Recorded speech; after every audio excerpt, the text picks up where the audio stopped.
అనంతపురం జిల్లా గార్లదిన్నె మండలం తలగాసిపల్లి సమీపంలోని జాతీయ రహదారిపై బస్సు ఆటో ఢీకొన్న ప్రమాద సంఘటన చాలా బాధాకరమని రాష్ట్ర వెనుకబడిన రైతుల సంక్షేమ ఆర్థికంగా వెనుకబడిన వర్గాల సంక్షేమ చేనేత మరియు జౌళి శాఖ మంత్రివర్యులు ఎస్ సవిత పేర్కొన్నారు. శనివారం రాత్రి అనంతపురం నగరంలోని కిమ్స్ సవేరా ఆసుపత్రిలో గార్లదిన్నె మండలం తలగాసిపల్లి సమీపంలోని జాతీయ రహదారిపై బస్సు ఆటో ఢీకొన్న ప్రమాద సంఘటనలో గాయపడి చికిత్స పొందుతున్న బాధితుల కుటుంబ సభ్యులను మంత్రి పరామర్శించారు. అనంతరం నగరంలోని ప్రభుత్వ సర్వజన ఆసుపత్రిలోని మార్చురీలో మృతదేహాలను మంత్రి పరిశీలించారు. ఈ కార్యక్రమంలో జిల్లా collector doctor Vinod Kumar, IAS జిల్లా ఎస్పీ జగదీష్ తదితరులు పాల్గొన్నారు. యాక్సిడెంట్ జరగడం, మరి అక్కడ 7 మంది చనిపోవడం, ఇమీడియట్గా ఏదైతే మెసేజ్ రావగానే ఇమీడియట్గా ఎస్పీ గారు, కలెక్టర్ గారు రెస్పాండ్ కావడం. ఇక్కడ కొంతమంది హాస్పిటల్లో కూడా సుమారు 5 మంది ఉన్నారు. 5 మందికి కూడా ట్రీట్మెంట్ ప్రభుత్వం తరఫున ట్రీట్మెంట్ ఇస్తున్నాం. మరి ఇలాంటివి జరగకుండా తగ్గ చర్యలు కూడా తీసుకోమని ఎస్పీ గారికి, కలెక్టర్ గారికి కూడా ఆదేశించాం. మరి ఇక్కడ చనిపోయిన కుటుంబాలకు కూడా, ఎందుకంటే అందరూ సుమారు ఒకే కుటుంబంలో కూడా నలుగురు ఉన్నారు.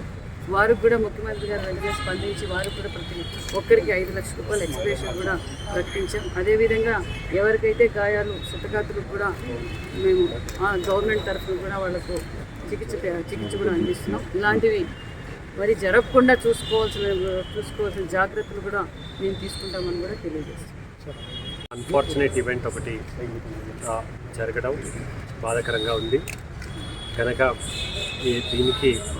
దీని గురించి నివేదికని ప్రభుత్వం అడిగిన వెంటనే టెలిఫోనికల్నే పై అధికారులకి, గౌరవ మంత్రివర్యులు పయ్యావుల కేశవ్ గారికి, గౌరవ మంత్రివర్యులు శ్రీమతి సవితమ్మ గారికి ఫోన్లోనే అప్రైజ్ చేయడంతో వాళ్ళు చొరవ తీసుకుని ఇమీడియట్గా గౌరవనీయులు సీఎం గారి దృష్టికి తీసుకెళ్ళి విదిన్ మినిట్స్ నాకు కాల్ బ్యాక్ చేసి ఒక్కొక్క ఫ్యామిలీకి 5 లక్షలు, ఒక్కొక్క చనిపోయిన మనిషికి 5 లక్షలు అనౌన్స్ చేయమని నాకు టెలిఫోనికలీనే ఆదేశాలు ఇవ్వడం జరిగింది. దాని మేరకు మేము తర్వాత వస్తాం సార్, ఫస్ట్ మీరు అనౌన్స్ చేయమంటే అనౌన్స్ కూడా చేశాము.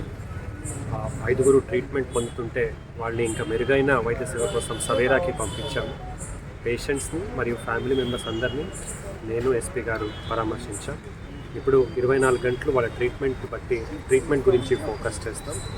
అలాగే అర్లీ మార్నింగ్ తొందరగా పోస్ట్మార్టం కంప్లీట్ చేసి గ్రామాల్లో అంత్యక్రియ వాళ్ళు కంప్లీట్ చేయడానికి మండల స్థాయి అధికారులు, గ్రామ స్థాయి అధికారులు కూడా దగ్గర ఉండి సహకారం అందజేస్తారు. అలాగే ఇంకా రాబోయే రోజుల్లో వాళ్ళ ఫ్యామిలీ డీటెయిల్స్ అన్నీ మేము కలెక్ట్ చేయమని ఆదేశాలు మంత్రి గారు ఇవ్వడం జరిగింది.